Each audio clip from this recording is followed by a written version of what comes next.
Rosalind Franklin. And she was a stubborn, strong-minded, wonderful scientist who studied, it really was transformational. But this picture in the middle is an X-ray picture of DNA. And it was on her desk. And back then, all the way back to Rutherford, who kind of discovered the atom and that there was a nucleus inside of an atom and most of atoms were empty space, we learned that we could take electromagnetic energy, X-rays or light, X-rays being really tiny wavelengths, and we could shoot them at things, at particles, and they would bounce off or diffract. And that could be caught on a photographic plate and you'd get images. And this particular image of DNA was on her desk, and her boss was given, was talking to Watson and Crick, who were visiting, and showed them her photograph, the famous photograph 51.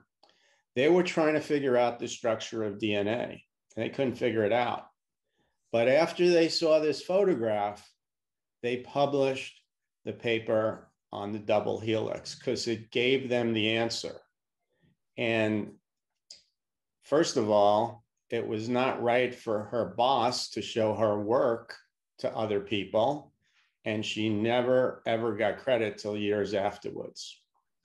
So in '62, many years later, from the actual publication of the double helix, Watson and Crick were awarded the Nobel Prize, and Rosalind was not mentioned until many years later. This photograph came up as sort of the scandal, you know, that Rosalind was the one.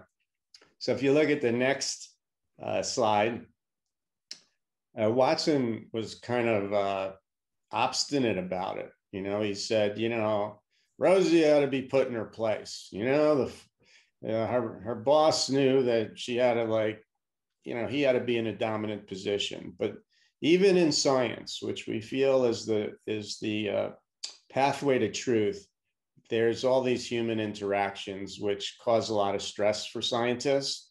And oftentimes, the people that have done great contributions, especially women, are not recognized. And I'm sad about that. But today, we do know about her work, and she has been given at least credit, not in a Nobel Prize, but now when people think about Watson and Crick, they also think about her.